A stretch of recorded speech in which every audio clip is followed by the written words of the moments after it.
Good.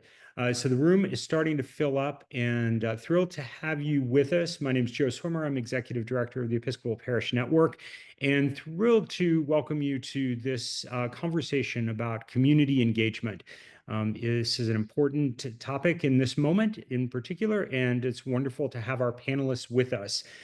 Please know that this is one of several conversations that EPN has throughout the year on this topic and many others. On Monday of next week, we'll have a webinar on communications that we are partnering with Episcopal communicators on. And then Tuesday, we'll have some thoughts around stewardship in the Lenten season with our partners, Vanco. So please do take time if you're interested in those topics and join us on Monday and Tuesday. And then keep abreast of all of our digital workshops on our website at episcopalparishes.org. Without any further ado, I'm going to hand it off to Chantal McKinney. I'm so pleased to have her and the panelists with us today. We may have a third panelist in addition to our two, Liz and Mary, that will be joining Chantal. We will see, but that's a surprise for the rest of the session. And without any further ado from me, off to Chantal. Thanks so much again for joining us today. Hi, everyone. I'm Chantal McKinney. I'm an Episcopal priest in Winston-Salem, North Carolina, and I'm the founder of Root Thrive Soar. Well, I want to begin by giving thanks to Joe Swimmer for inviting me and us to share a little bit about Christ-centered community engagement. I am going to enter in the website of rootthrivesoar.com so that you can learn more about me. I don't want to waste too much time on that, but I've been an Episcopal priest for over 20 years, planted a very successful bi-denominational bilingual church in Southside Winston-Salem. And from there, the Episcopal Church asked me to become a trained coach and consultant, and I began helping church plants and mission redevelopments around the country that were receiving grants from the Episcopal Church and otherwise. And then eventually I needed to take a leap of faith and start Root Thrive Soar. And so we just completed a 3-year journey of learning to be the love of Christ in our community and listen to our community. And I'm so excited that y'all will get to hear from Liz and Mary that are represent two churches of the few that were part of our cohort. So I'm going to let them introduce themselves and we will begin with Liz. Hi, my name is Liz White. I live in Gilbert, Arizona, which is a town still. It's east of the Phoenix area. It's primarily a LDS community. So starting an Episcopal church in that community has been very interesting and a bit challenging. We've been in existence for about 12 years at various locations. We've also had a lot of changes, not just of locations, but also of vicars during that time. So, did I miss anything? No, I think that's great for I don't now. think so. Yeah, it's Okay. great. Perfect. Mary. Hi, I'm Mary Alexander, and I am a member of All Souls Episcopal Church in Mechanicsville, Virginia. And Mechanicsville is a community a little bit north of Richmond, fairly working class, middle income. And we are one of a few Episcopal churches in the area. We have been in existence since 2003, but in a part of the community that did not have an Episcopal church. So I will talk further. David, yay. Perfect timing. Hola, David. We've just gotten an introduction, just a brief introduction from Liz and Mary, and we would love to have a brief introduction from you, both where you were and then where you're at now. Yes, thank you so much. So my name is David Eli, and I was in New York in Harlem at St. Mary's Episcopal Church. And right now, I'm a chaplain for Stanford Health, and I am also a new chaplain for Eck House, which is a ecumenical ministry on the San Francisco State campus. And I'll be rebuilding that ministry. Cool. So before we get into hearing their stories, I just want to give you a little summary of our time together. So I'd love to spend the vast majority of our time hearing directly from Liz, Mary, and David about some of their stories of transformation, the wisdom, just what they learned, what they're doing now, how it shifted their lives and the church's lives, this 3-year journey. And then my hope is that about 3:40, 3:45, I'll move into talking about some concrete steps that you can take right now, like outside of not Root Thrive Soar cohorts, but like what can you start doing next month to work with your faith community or church and community engagement, just some hands-on things you could do to start sowing those seeds. And then make sure we talk a little bit about what year 1, 2, and 3 look like for Root Thrive Soar. I will also post a link that you can just fill out really quick, and it'll sign you up for an interest form so that when and if we have cohorts, God willing, these conversations are going to bear some fruit, then I'll be sure to be in touch with you. And then I hope to have questions by 3:45, to have at least 15 minutes of questions for you all. You're welcome to enter in questions for people as they're talking, but know that my attention will be turned toward your questions at 3:45. So please do engage with your comments. And if it makes sense for us to ask questions or answer questions after each story, we will, but otherwise we'll wait till 3:45. So I'd love to jump in. And before we hear from Liz first, I want to also say, in addition to the 3 here, we also worked with a historic church in northern Indiana that had a bilingual congregation. And we worked with a historically African-American church in Churchill, Richmond, Virginia. So we really had a diversity of churches, a diversity of ages, a diversity of ethnicities, and it really sowed the seeds for a lot of opportunities for us all to learn about what was working as we immersed ourselves in our community. So what I'd like to begin for the 3 of y'all is to each take some time and talk about your Root Thrive Soar journey. How was it transformative? What was it like to be on the journey to kind of immerse yourself in your community? How did it change your church? How did it change you? And let's start with Liz. All right. Well, I'm going to first start out with a little bit about how it changed me and our church, and then kind of go into the history, if that's okay. So I came out of the 3-year journey with Roots Thrive Soar, as did our church, in being very cohesive and about how we need to be visible in our community, feeling much more comfortable about having conversations with others when we are out in our community, and making connections, and finding that we could make connections in places that we didn't expect. So my life has transformed so much as a result of Root Thrive Soar, as has our church. When we first started with the Root Thrive Soar program, our church had just moved, this was a 3rd time, to a location with a First United Methodist Church in Gilbert. So we've never had a permanent location. And there were a lot of people within the church that was their number 1 priority. And when we started with the Root Thrive Soar program, there were some that were very surprisingly against us being a part of that community, questioning why were we spending the money on that instead of trying to have every dollar go into finding a permanent home, a building, and a building on our own.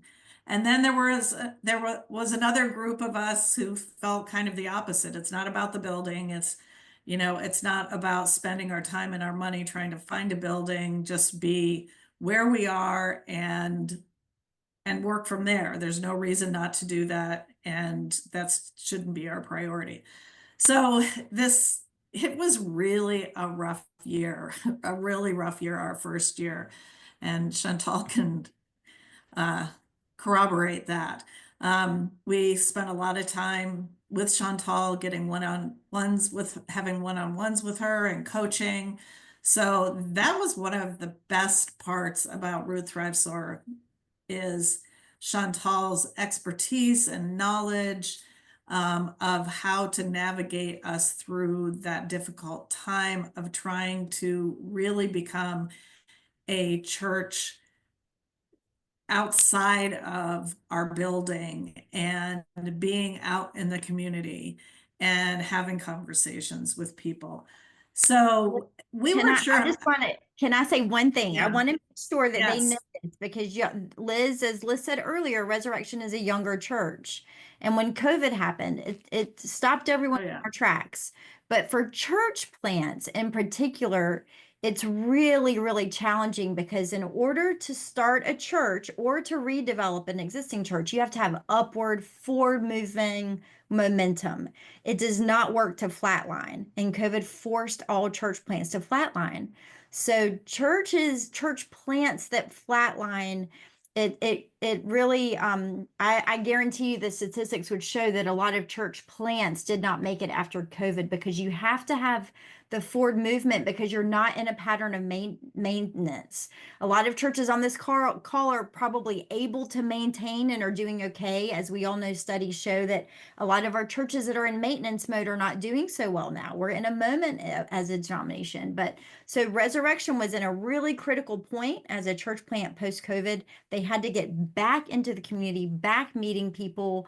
That is what church plants do in order to really sustain themselves. And so there was some real tension about the people that were like, we want to stay in our building and we love being our Episcopal church in the building and we want the building. And then the people like Liz that were like, oh no, we're not going to be a church if we don't get back out in the community. So I will let you continue. I just wanted to make sure to share that important part about Resurrection. Thank you so much. The other thing we had at that time was many different changes in vicars. We had a number of interim ones. It was very chaotic. People were scared, really, that we were not going to be able to survive as an Episcopal church, even though there is no other church in this area of in this part of the Phoenix metropolitan area. So that was year one. We through a lot of prayer conversations. We finally made it through and committed to following the Root Thrive Soar program, that we were going to be all in. Our bishops committee, which I'm a part of, also committed to the whole Root Thrive Soar process. And then all of a sudden things just started to change. There were some really dark days for me personally. And all of a sudden it really happened with a visit from Chantal, where she came and talked to everyone, very well attended by our congregants. And all of a sudden, people really kind of got it. And we had been already showing what we could do by example, those of us who were part of Root Thrive Soar. And so what are some examples of what you did in your community? Yeah, that's what I was going to do. So we started having things like we had what Chantal calls taste and sees. One great example, one of the ones that was most rewarding to people. We had people from outside our congregation, other churches, people of other faiths come, and it was a Mission Joy. If you don't know of that, that was the Dalai Lama and Desmond Tutu, and it's a program to bring joy and acceptance to the world. Anyway, there's a movie, and we had an event around Mission Joy, and it was very successful. So we did various other things, like we had a music and spirituality workshop. And then we started getting connected with some events in the community, like Barktoberfest, which we have been have gone to. It's a huge festival in October, obviously Barktoberfest, but it's around dogs. And so we have a booth there where we bless the dogs. We have fun things for the kids to do, and we get a lot of visibility, and we have probably, because we bless over 200 dogs, so we have at least 200 conversations with people. So there were things like that we started to do that really started bringing more joy and understanding to our congregants of what is possible and how we can bring Christ's love out into the world. Just by, and leading by example. Then as we kept going through this process, and doing some discernment about where we believed that we were heading, and starting to think about, permanent home, not permanent home, realizing that it really didn't matter where we were at a given time. Everything else, it wouldn't stop us from doing what we needed to be able to do to show Christ's love in the world. But so as we kept getting involved in more things, then we found out about other programs, and we have joined and become very active members of a group that's called Our Town Gilbert, and it has people from the town government there, other churches, the police and firefighters, just a huge people who are citizens. And we have once a quarter, we have a breakfast, and we have been able to connect to so many different people and opportunities within the community.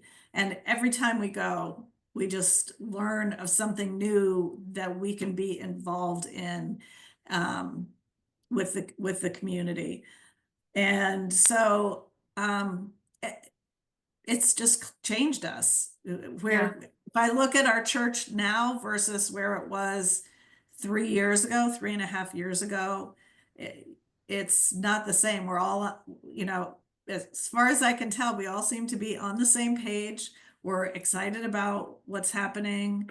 I remember Resurrection, a big shift that you all made was twofold. Number one, you started having one-on-ones starting with the parishioners within the church, because COVID had meant that y'all had not connected as much. So when it got time to actually, let's do some training of how we're interacting with communities, y'all spent a few months just parishioners having one-on-ones with other parishioners before you moved into the community. But then another shift that happened was y'all were doing outreach for the community inside your church walls. So the parishioners were active in outreach that were inside the church walls, but the town of Gilbert did not know about the heart for ministry and outreach that the church had. So by being more intentional, by having outward facing opportunities to serve the community with the community and alongside the community, then it starts sharing the message that, oh yeah, this church really cares about us. Whereas that message hadn't gotten out before. And that's what's key to kind of turning churches around, is that outward centered being the love of Christ in community. So just wanted to articulate that because I think it's an important part of your story. Absolutely. Yeah. As I said, with the congregants, and then the congregants moving outside of the church in everything that they do. That's right. Their jobs. It really is kind of a daily thing that happens. And the more you are open with it, the more you get other people to go, oh, I didn't realize that there was an Episcopal church in Gilbert. Yeah. And hey, we'd love to work with you on this kind of project. It happens all the time these days. Even with the church, there was also some kind of nervousness when we went to be on the property of the Methodist Church. And again, just through having conversations, some people would say, the Methodists don't want us there. And then those of us that would reach out or just say hi to the Methodists, or one day we brought cookies and gave cookies out. And, oh, hey, I'm so glad to see you here. That, all of a sudden they were talking to us and we were talking to them. And actually, I'm excited if we stay at the Methodist Church with what the future could be with the two separate, separate but together conversation or congregations. So before we move on, is there mention- anything? Yeah, I was going to say, is there anything else you want to add before we hear from the other? Yes, I just wanted to mention through the year 2 and 3, we also went back and revisited our mission, vision, and values, which is something that Chantal also does with her Root Thrive Soar program. Our timing was a little different, but all of the information that she had us go through and kind of led us to a way that we felt was comfortable in redoing our mission, vision, values. That has been completed. And that's another thing that just helps keep us focused. Awesome. Because anytime we have a meeting, we'll go through those, and that's just, I'm not just saying the Bishops Committee, but any meeting at all, we always look back at what is our mission, vision, values. Those things didn't happen before. It was not as front and center as it is now. And changes we made, if we're out in the couple other things, if we're out in the community, is there some way that we can easily give people information? So we built these kind of welcoming bags. We completely redid our website. We have brochures that are easy to hand out to people. And y'all really shifted your culture. We did. And then it's been a very exciting journey. Yes. Yeah. Thank you, Liz. That's great. So briefly, before we hear from Mary, what I want to just say about the journey that they're referencing is so it's really a 3-year journey. I don't like the word program. I know it's like what the word people use, but this is a journey of accompaniment and kind of training and helping you move into community. So the first year is and it is learning about some biblical postures that we kind of hold on to as we deeply learn aspects of community organizing and asset-based community development, and then go into our communities with the posture of listening to our neighbors. We're listening for gifts and longings and assets and hopes. And when you start to relearn what it looks like to perceive how the Spirit's already moving in the world, then it allows the church to imagine, well, how can we partner with what God's already doing in the world in order to be the love of Christ and community together, okay? And so that takes a good year, and we're still doing that. You don't ever stop being in community, right? So that's part of the way we're trying to shift the missional DNA of churches. But then year 2 is there is an asynchronous 12-month formation for churches to reimagine their mission, vision, and values in light of all that they have learned from their community. So what starts as a mission team's journey in the community in year 2 becomes the church's journey to reimagine. Who are we now that we have heard from all of these people in the community? Who are we now, right? And then year 3 is integrating all of that and even shaping 3 to 6 to 12-month vision for the church so that they're continuing on this journey toward a deepening relationship with community long after Root Thrive Soar takes place. So just wanted to, and some of that a lot of that information is on the website, but just wanted to mention that. So would love to hear from Mary and then David, and we're going to hope to wrap this part up by 3:45, 3:40. So just so that y'all are attentive to time. So if you'll restate where you're at, Mary. Okay, Mary Alexander, and I am with All Souls Episcopal Church in Mechanicsville, Virginia. We are just 10, 15 miles north of Richmond, and there are, I think, 4 or 5 Episcopal churches in our county, but our church was established because there was no Episcopal church in kind of our part of the county.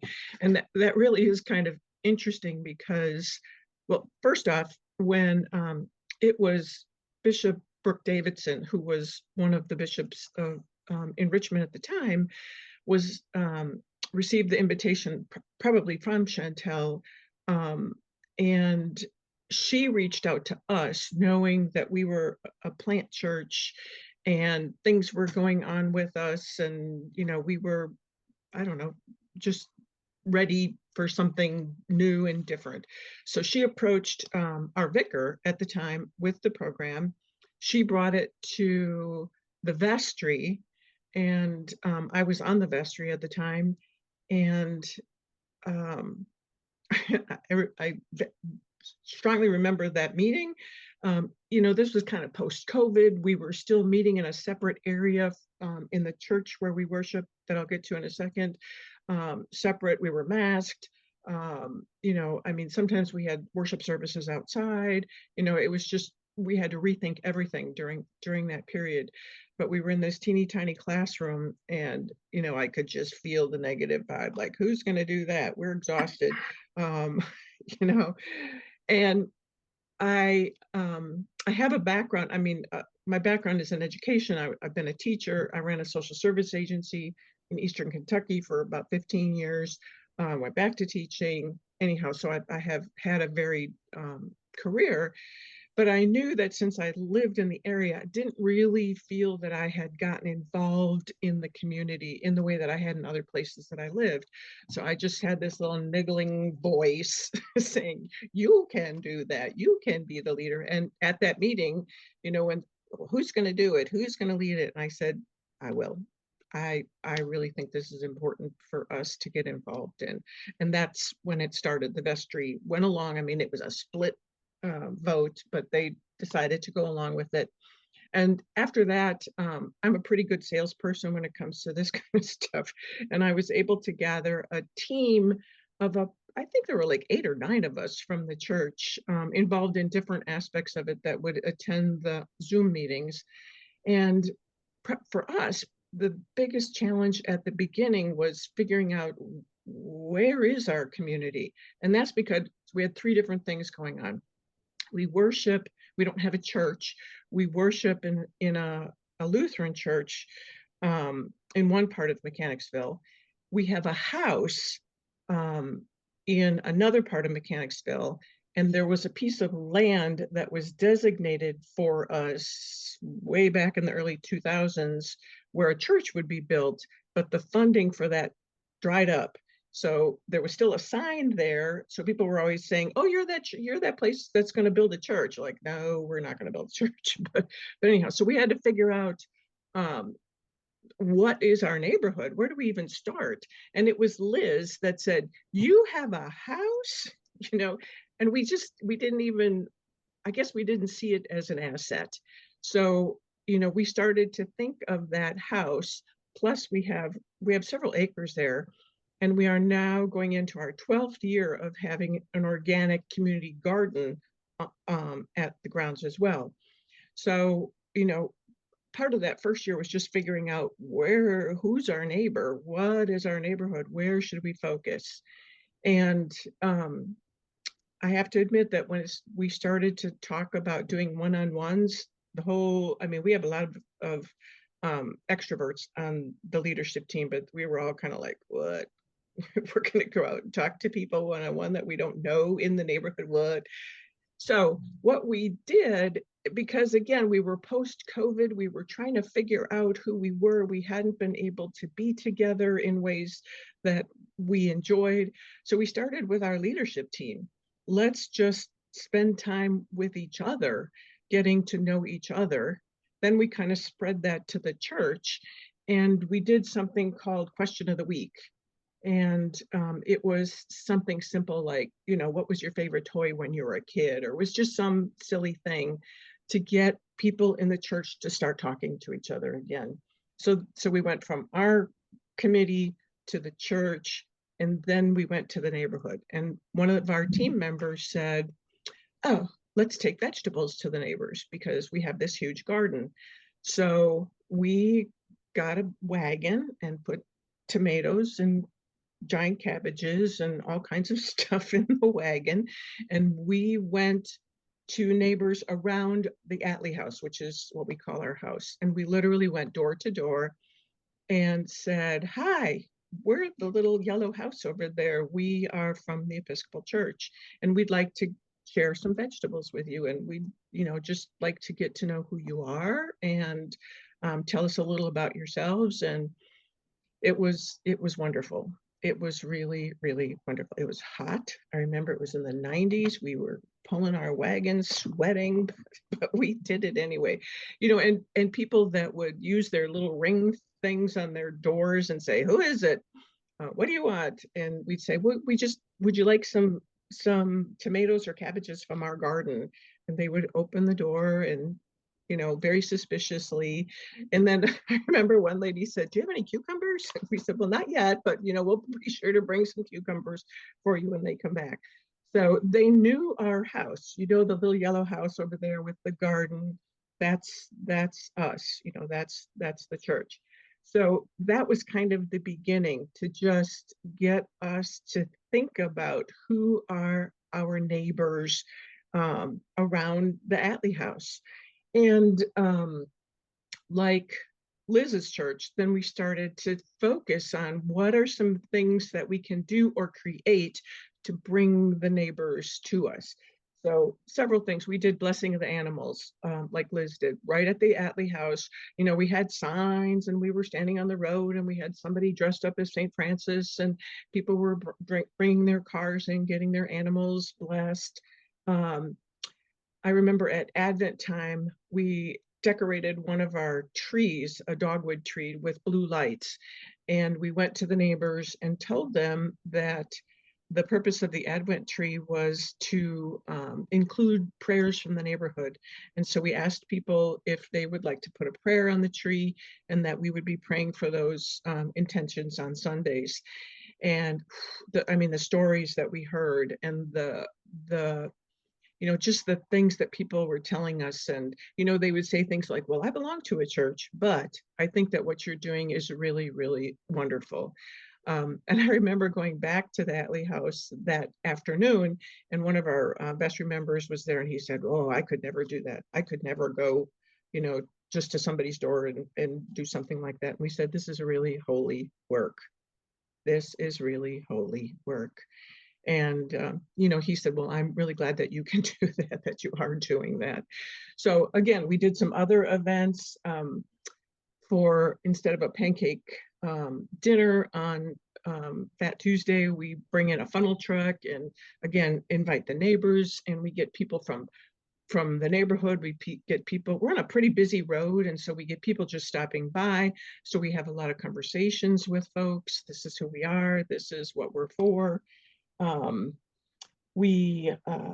That I don't remember if it's the first year or the second year, again, just trying to figure out ways that we could reach out. We did cookie hugs, and that's where we made homemade cookies and brought them to all of the schools where the kids from our church were in attendance, as just, these are packs of love for you. And we did that, I think the second year. As Chantel was, I know I need to hurry up here, but as Chantel was mentioning, part of the second year was looking at mission, vision, and values.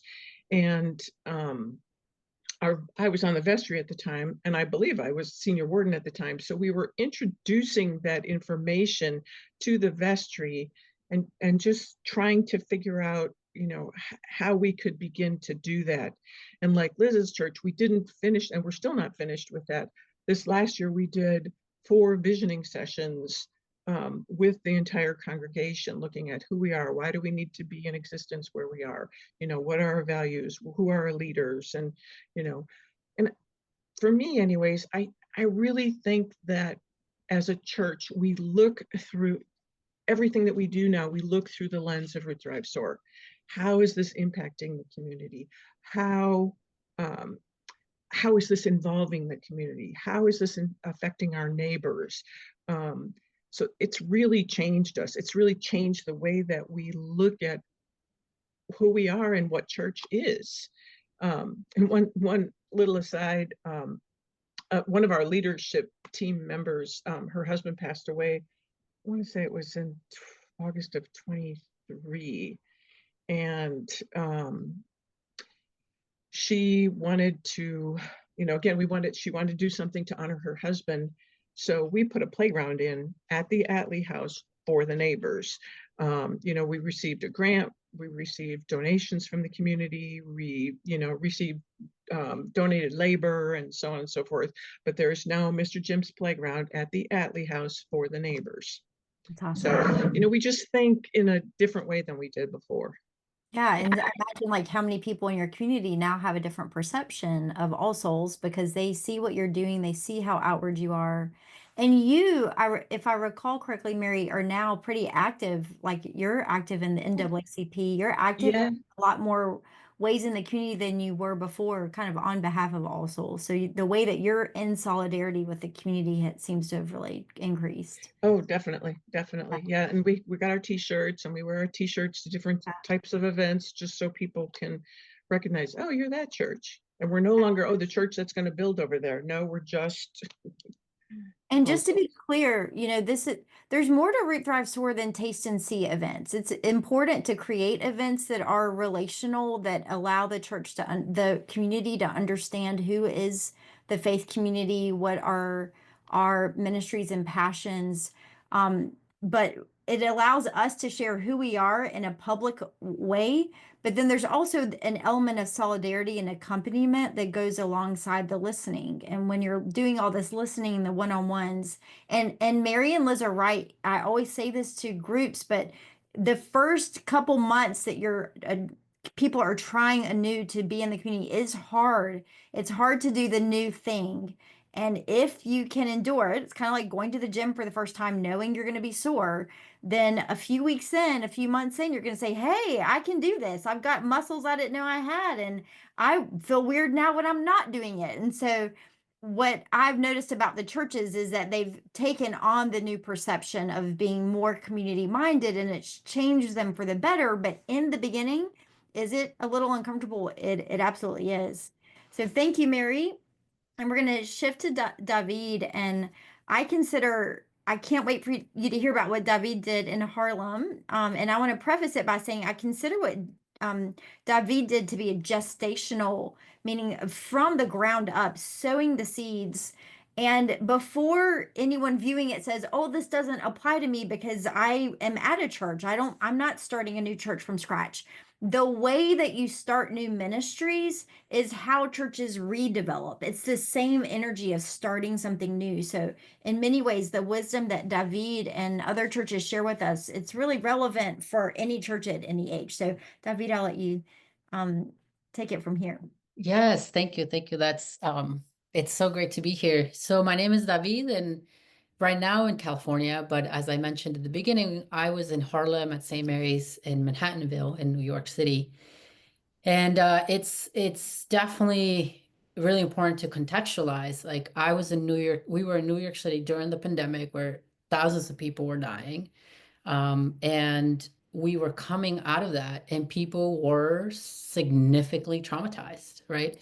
Our community is primarily, it's very diverse community at St. Mary's. The church itself is like 200 years old, and they had all these things, but people were so discouraged. They were so sad. Everybody was worn down. The energy, people came because that was like their commitment and their love, and they're very rooted in social justice. And we had kind of kept each other going through the pandemic. But people were like run down. It was visible. It was felt. And I had been a chaplain at a public hospital in New York during that COVID time. And I had gone into a chaplaincy because I really care about the Latino community. And I saw the incredible need for Latino community who speaks Spanish, even if they speak English, to speak Spanish, to pray in Spanish, to be ministered to in Spanish. And so with that energy that I got, and I saw like a perfect opportunity, like an amazing opportunity in the community of St. Mary's to start a Spanish-speaking ministry. This was my home parish. It's also where I did my field ed. So, I got permission from my priest. I mean, my story is a little different, right? Because I didn't have a whole team. It was me. I was a field education seminarian, and I was like, I think I can do a Latino ministry in Spanish. And my priest said, okay. I mean, if you have 2 other people, her rule is always, if there's 3 people, go for it. If there's less than 2, if you only have 2 people, find a 3rd person. So I was like, okay, I'll find the 2 people. And, and I somehow found Chantal. Oh, through the NEC, the national, they pointed me to Chantal. This is a fantastic coach. And I got involved with this. And so here I am starting with 2 other people. One person who I got to come from Queens to Manhattan, which it's a trip, to help me. And then I forget, there was another person who was a thrift, who works for the thrift shop, a trans woman. And I was like, we're going to do something together. Well, I don't know what we're going to do, but we're going to do things in Spanish. And they're like, I'm down. Let's do it. So some of the things I think really transformed me about the Root Thrive Soar project was that it opened my mind to say, well, you are a team of 3, but here's how you can grow. One of those immediate things that I did was say, we are alone here, but we're in New York City. There are other Latino ministries in the Episcopal Church who we are friends with. Let's bring them in. Let's ask for the wisdom. Our gift is we have this new program that we are going to be learning from, and we can share those insights with you guys. How do you guys do Latino ministry, right? We borrowed folks. We had borrowed lay members from another church who would actually just come and be present with us so that we didn't look like it was 3 people. So there was like, oh, look, now there's 6 people, right? We're doing things together. And it was, the one-on-ones were difficult because folks wanted to be out there saying, here, come to our church, come to our church, come to our ministry, come, not to our church because we didn't have a church, but like, come to this thing we're doing, come to this thing we're doing. And it's not about that. It's about who is the community. What do they care about? What do they care about? Hearing them. So it was really hard for me to like get my team to really listen, to really understand. And so I love that we came to this group and everybody was having the same issues. Because here I was thinking, man, I'm a bad leader. I don't know how to explain this. Maybe it's so ingrained in how I've learned about community organizing that I just don't know how to explain it well, If they just hear it from Chantal. But then I heard everybody was having the same issue. I was like, okay, it's going to be okay. Next month, I'm going to see what other people, and it was really exciting and energizing to see that other people were struggling. And then to see the small progress or the small breakthroughs that people did make. And I was like, okay, wait, but what was the breakthrough? Like, what was the point where, what did you say or how did you understand it that now people are able to do it? Oh, well, this is how it happened. I was like, okay, let me try this. Let me try that. So that was really exciting. I think the other major moment that for me was we had a presentation and it was follow the energy. Follow the energy that is having. If you continue to insist on building, I think the example that was given at the time, if you continues to insist that you need children in the church and that you need to do youth ministry and that you need to do the outreach, and nobody's energized by it, everybody's worn down, everybody feels defeated because they have not been able to do it, that is not where the Spirit is moving you. Follow the energy, where people energized and excited about. So I was like, okay, yeah, I can do that. And then it was like my particular folks, they wanted to do like rosaries, and reading the rosary and doing all these things that I was like, this is the type of ministry that I have never liked to do. Like, I do not like to sit and do like this kind of prayer. And here I am. That's where everybody wants to come. This is where the people would go. This is where we'd have 10 people. I was like, I have to do it. It's not about me and what I think is exciting and a fun way to pray. And we did like Stations of the Cross, which again, is just not my excitement piece. But I said, well, but this is where the energy of my leadership team and the lay people are going. That's where we have to go. And then I innovated. For example, the Stations of the Cross, I was like, okay, we'll do the Stations of the Cross, but we'll do them outside. They're like, what do you mean? Well, we'll go outside and we'll stop at different parts of the neighborhood and we'll do the prayers there. Okay, yeah, we could do that. they felt uncomfortable going outside. I was excited to go outside. So I brought that excitement and sense of safety and sense of guidance. I'll know what to do. And they're like, but then we'll get to do our like prayers that we like to do. So that's what we did. At some point, I think I started to see the excitement from the English speaking congregation to get involved, right? So then one of the people said, well, you know, there is an Anglican rosary, and like I make rosaries, like I can just bring all the beads and we can do them together. And like you can say in Spanish and I'll say it in English. And so that brought those two folks together, and it started to be like, okay, this is interesting. This is not what I want, but this is interesting. People want to come, people want to learn. And it started to kind of happen like that. One of the moments where I was having trouble, because I was like, eventually it is very important that this Spanish congregation is being supported by the large congregation, because I was starting to see that for me, I wasn't having the resources and the support that I needed financially to finish the 3 Root Thrive Soar project. Because again, I started as a seminarian. This was like, let me see what's happened. And Chantal's like, let's see what you can do. So then I was like, I'm gonna have to, it became like, I need to make sure that these are seeds that I'm planting, making sure that whatever I leave is gonna be supported, and not just like, well, David's not here, we're not doing Spanish ministry anymore. So I heard about this, again, my Harlem, primarily Black neighborhood, like people who have been in Harlem for generations, a lot of immigrants, Latino immigrants, Spanish speaking. So I heard about this, and a lot of Afro Latinos, because they're Dominican, they're Cuban, they're Puerto Rican, like it's very mixed crowd. So I heard about this New York festival, like one of the oldest celebrations in New York, and it's called Pinkster. And it happens around Pentecost, and is when like slaves at that time were allowed to like leave and go and meet with their family and have a celebration. And the amount of the celebration that took place was really a celebration of Black freedom. There was people of different languages, different foods, you know, people from everywhere were gathering up in upstate New York. So I was like, that to me says celebration, it says music, it says dancing, it says talking, it says food. This is what is going to bring the two communities together. Like, it's very hard to do anything else, but this can bring people together. This can talk about what is our common historical reality of slavery and legacy of slavery in our countries, Black liberation. Like, we got to do it. And the entire community was like, I don't know why you're doing this. Like, this makes no sense. Like, what is this relevance to us, the Spanish speaking congregation? Everybody pitched in. Everybody was excited. At this point, there's, I think, they're continuing it as an annual tradition. From there, the Latino folks said, well, we want a Hispanic Heritage Month celebration. And I was like, why not? Let's do it. And the most unlikely person in the Latino congregation, the existing congregation had one Latina person who at first I went to talk to, and I was like, hey, can you tell me more? One of our one-on-ones, right? And she was like, I don't want anything. I don't want to volunteer. I don't want to do anything. Like, do not sign me up. I'm sorry. I believe in you. You're great. This is great. I really do. But like, no, I don't ask me for anything. Ask me for money. I'll do what I can. But like, don't ask me for anything else. And I didn't say, oh yes, give us money. I said, okay, well, money is important, but you know, I just want your understanding, your knowledge. Like, what do you know about the community? What do you know about this?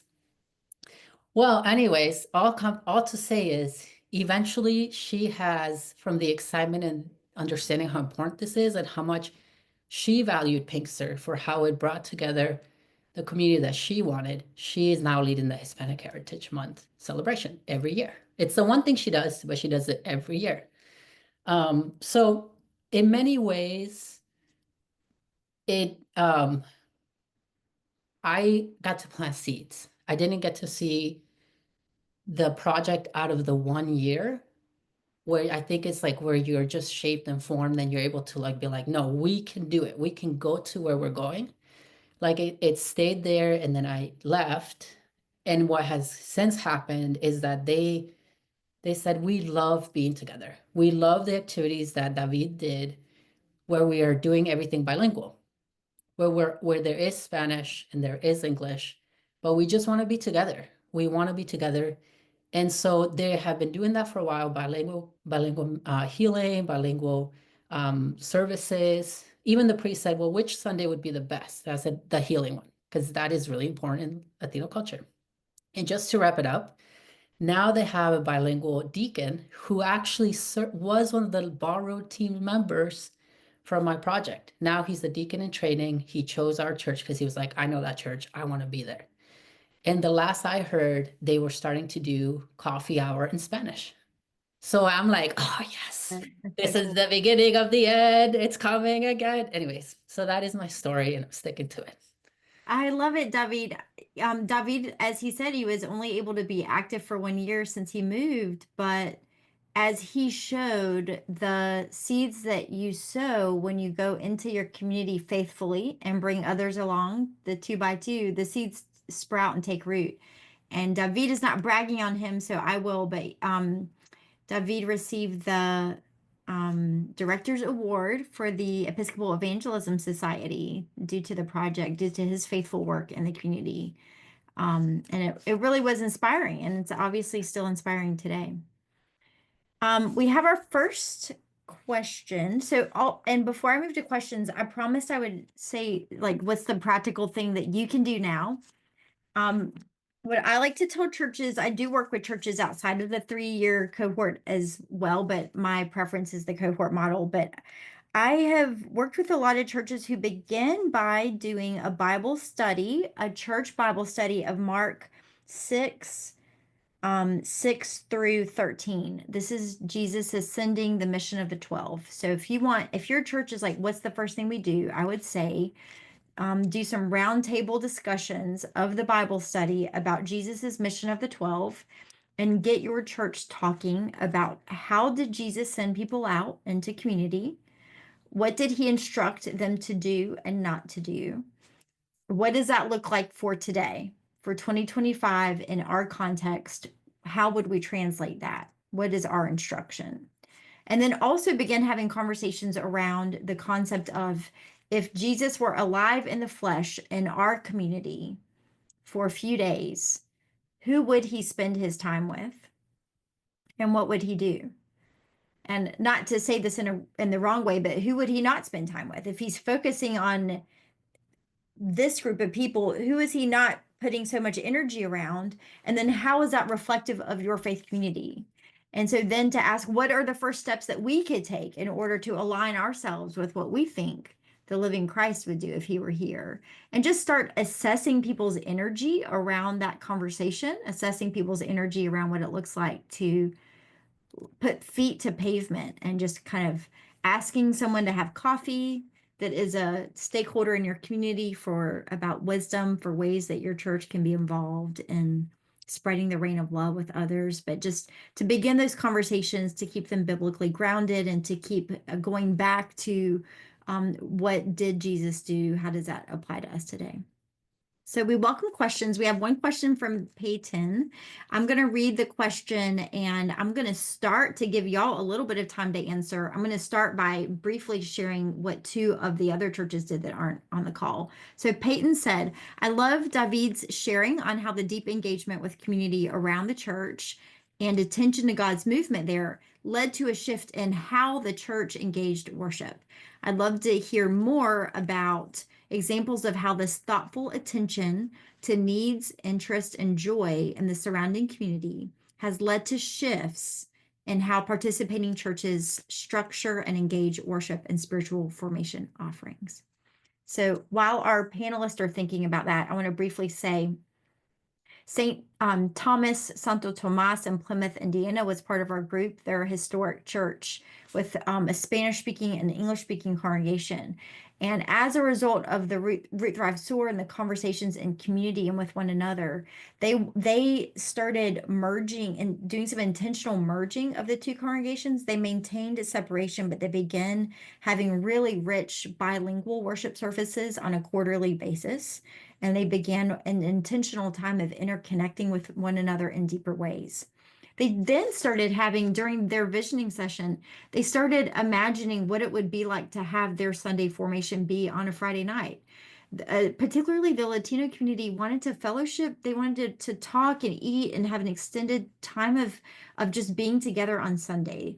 That there wasn't, it was the community seemed to be a little bit resistant of the traditional like Sunday school, church, reception, home. They just wanted more fluidity in the fellowship. And so they started, they had a game night for their community on Friday night where people would just come, families and kids, and just come and play games. And they would do formation for kids, almost like a godly play during that time, and crafts. And they would do formation for adults. So they were really starting to think outside of the box, and they were considering the needs of the community. The community was weighing in, and also just listening with new eyes to what the church needed. And then the historic Black church that we worked with, St. Peter's in Churchill, Richmond, had an intentional time of a trial run of worship to do things a little bit different. But then one shift they started making, they were an elderly congregation, and they started having a special service one Sunday a month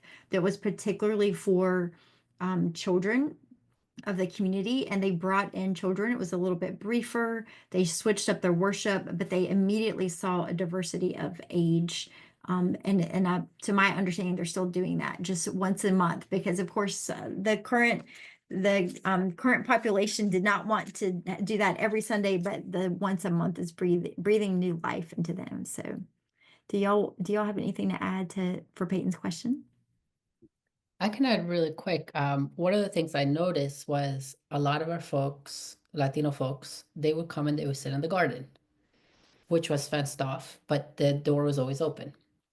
And the church was the actual chapel was not always open. The sanctuary was not always open for many different reasons. And there was not reason, like it's not something that I could change. And it's not something I could change immediately for resources and for many reasons. But the garden was always open. And so I thought, wow, that's perfect. Like, it's a perfect place for prayer, garden, creation.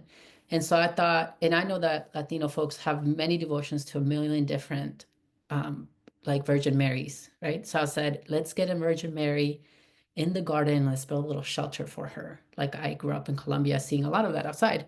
So I recruited, and this also answers a little bit of Cynthia's question. It's like, I know there was an artist. Can you paint the shelter? I know somebody who has a car and he loves getting things. He'll get all the materials. So we went and got the concrete things. And one of the ladies who liked to clean the yard and everything, she was like, okay, now this is going to be this kind of space. Eventually, it became a space that it was a place of worship, that people do see that as like, oh, I can sit here and I can pray. I can sit here, and this is being in community. I think it really transformed the way we saw that space in general. And people from the English speaking congregation just lingering and staying for way longer after coffee hour. And I'll just say to Cynthia too, is I have done asset mapping process before. And so, but I automatically did it with myself, because it comes natural to me. I was starting with this very small team, and I didn't have the buy-in of the whole church yet, right? They were supportive. So I couldn't do that process, but as a leader, I did that for myself. So I knew who to call and who to ask and what resources were there. Yeah, and I do want to touch on the fact that I'm a big proponent in using percept data analysis or census data to back what you're doing. But I want to specifically attend. Yeah, Chantal, I just want to say huge. That was part of how I was What like, I see a lot of our churches doing is doing the asset mapping, and then use that as an excuse to not have the one-on-ones. And it's really important to do both, because you need the buy-in from your community. You don't just want to study data and then decide what the church is going to do. You still don't have the trust and the relationship building, so you really do need both. In this particular cohort, we did need to work for an extended period of time in getting them used to the one-on-ones, because we were post-COVID. So I think if we were not in a COVID era, we would have spent even more energy on percept data and census data gathering. So we did touch on that, but you don't ever want to use data as your excuse for not doing the relationship building. So real quick, Chantal, one of the things I did with that little altar for the garden, we had the money to buy the little shelter. But I said, no, we have to build it ourselves, because in building it, it will be a whole group of activity, probably 15 That's right. people feel ownership over the That's right. entire thing. And then we had a very like silly but grandiose opening for this little tiny thing that was, I helped build it. It is not perfect by summer, but it was huge. It was a celebration of the entire community and everyone came. Anything else that Liz and Mary want to add before we close out? I just want to make sure I did include my email and the website if you have any further questions, and there's a link I included as well if you're interested in learning more about the cohorts, and would be happy to engage anyone about this afterwards as well, via email. So Liz or Mary, anything else you want to add? All right. Thank you all so much for being a part of this workshop, and would love to hear from you if you have any further questions. And my thanks to Liz, Mary, and David for sharing your transformational stories, and to Joe and the Episcopal Parish Network for hosting us. Thank you all. And thank you so much for spending an hour of your busy day to be a part of this. And may God bless your endeavors as you seek to reach our community in the spirit and love of Christ.